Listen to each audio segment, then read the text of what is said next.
Marcado por manifestações em Brasília, os apoiadores do presidente Jair Bolsonaro pediram a liberação das armas. A repórter Paola Cuenca acompanhou essa manifestação. Os manifestantes se concentraram em frente à Catedral de Brasília na manhã deste sábado. Por volta das 10h30 da manhã, com o apoio do trio elétrico, discursos começaram a ser feitos na esplanada dos ministérios. Inclusive, diversos manifestantes utilizavam camisetas feitas pelo Movimento Pro Armas, que organizou esse terceiro Encontro Nacional pela Liberdade. As camisetas diziam que não era sobre armas, mas sim sobre a liberdade. Além disso, era possível ver faixas em apoio ao presidente da República, Jair Bolsonaro. O filho do presidente da República, o deputado federal Eduardo Bolsonaro, marcou presença nesse evento. Inclusive, falou com a nossa equipe da Jovem Pan News, afirmando que na próxima semana pretende fazer com que projetos de segurança pública possam tramitar na Câmara dos Deputados. Então o Brasil hoje é mais seguro. A gente tem queda no número de homicídios, recorde de apreensão de drogas. E se Deus quiser, semana que vem, a gente vai votar aqui na Câmara dos Deputados os projetos de lei referentes à segurança pública para acabar com a saidinha, acabar com o saidão, equiparar o novo cangaço ao crime de terrorismo, dentre outras medidas. O deputado federal também acredita que o fato de mais pessoas terem acesso a armas de fogo não deve aumentar a tensão a respeito da polarização política para as eleições deste ano. Na verdade, eu não vejo tensão quando você tem mais armas legais. Até porque se alguém com uma arma legal fizer uma besteira, a coisa mais fácil que tem é capturá-la e colocá-la na cadeia. Emendando aqui na questão que você está falando de pessoas jogando fezes na manifestação de outro. Eu não apoio isso. Eu acho que quem celebra esse tipo de atitude vai estar dando um tiro pela culatra, porque se você apoia um ato desse, amanhã você não vai poder reclamar se você também for vítima da mesma coisa. Por volta das 11h30 da manhã, os manifestantes fizeram uma passeata pela esplanada dos ministérios e pararam em frente ao Congresso Nacional. O trio elétrico continuou tendo discursos tanto de autoridades políticas quanto lideranças do Movimento Pro Armas e outros pré-candidatos a cargos no Legislativo. Entre as autoridades políticas que marcaram presença estão os deputados federais Daniel Silveira, capitão Alberto Neto, Sanderson e a deputada federal Bia Kicis. O evento foi finalizado por volta das 2h da tarde. De Brasília, Paola Cuenca. Assunto para o nosso comentarista Mota. A pergunta que eu faço para você foi a mesma que eu fiz ontem no jornal Jovem Pan para o Alfredo Scaff. A Constituição, ela prevê que quem tem que dar segurança para a população é o Estado. Armar a população é a saída? Já que a gente vê uma sociedade que não tem aquele equilíbrio emocional tão grande e numa disputa, mesmo tendo porte legal de armas, numa briga de vizinhos ou numa briga em um trânsito, a pessoa acaba perdendo a cabeça. Seu comentário. Michael, olha só, aí tem duas questões. Primeiro tem a questão da segurança pública. A segurança pública no Brasil tem passado por um processo de destruição. Esse processo de destruição envolve a alteração permanente da lei para criar cada vez mais benefícios e reduzir as penas dos criminosos.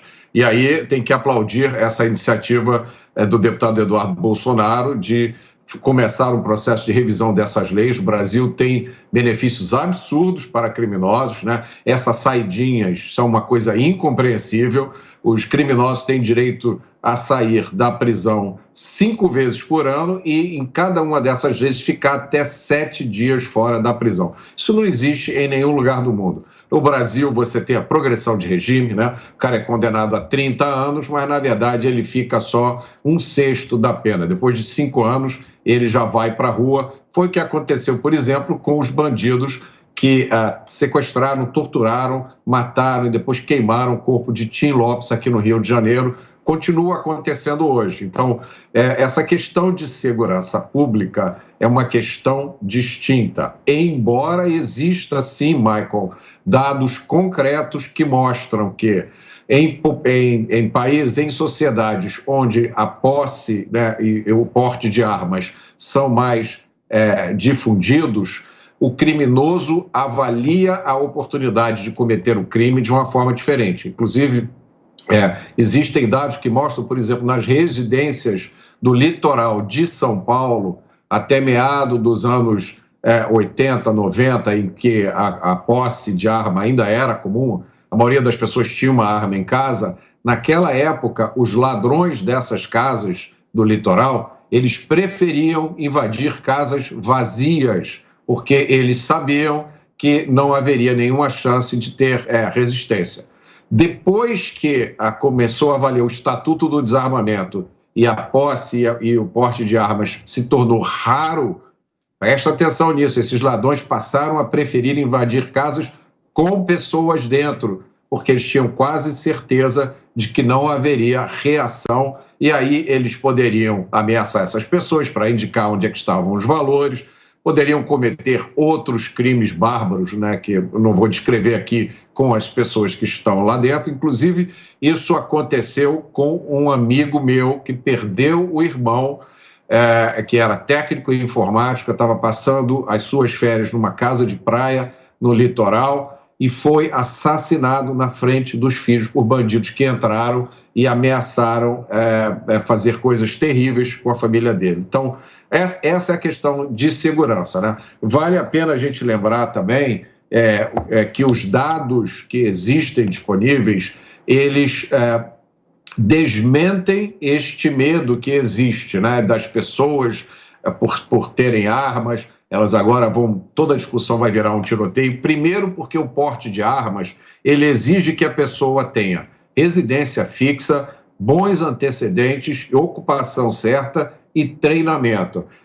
Não sei se você já teve a oportunidade de frequentar algum clube de tiro, mas o treinamento para quem quer tirar uma licença de arma, né? Tem 2 tipos de licença diferentes, mas enfim, você aprende como manejar a arma, você aprende sobre a responsabilidade de ter uma arma. Boa parte das pessoas que têm arma não anda com a arma por aí, né? E os dados que existem disponíveis, eu vou ler para você. Eu vou fazer uma pequena propaganda do meu livro, A Construção da Maldade. A diferença da situação de armamento entre Brasil e Portugal. Em Portugal, existem 21 armas para cada 100 habitantes. No Brasil, existem 8 armas para cada 100 habitantes. Ou seja, Portugal tem 3 vezes mais armas nas mãos dos civis do que o Brasil. Muito bem. Em 2017, que é o ano desses dados aqui, o Brasil teve 31 homicídios por 100 mil habitantes. Portugal teve 0,7. Ou seja, o Brasil, que tem 3 vezes menos armas, teve 42 vezes mais homicídios que Portugal. Então, esse é o dado de Portugal. Os Estados Unidos têm um dado bastante similar, né? Vou lembrar de novo, o Brasil tem 8 armas para cada 100 habitantes. Os Estados Unidos têm 120 armas para cada 100 habitantes. Os Estados Unidos têm mais arma do que pessoas. Ora, todos nós já fomos várias vezes aos Estados Unidos, a Miami, Nova York, Orlando, São Francisco. Ninguém viu tiroteio nas ruas, as pessoas discutindo e terminando atirando uma na outra. Então, isso é uma falácia. O direito à autodefesa armada é um direito legítimo do cidadão. Por último, vamos lembrar, né? No Brasil, existe essa legislação, o Estatuto do Desarmamento, que é super rigorosa. Ela só não tira as armas da mão dos criminosos que usam armas de guerra, fuzis, granadas, e por isso que a gente vive nessa situação terrível. Jornal da Manhã.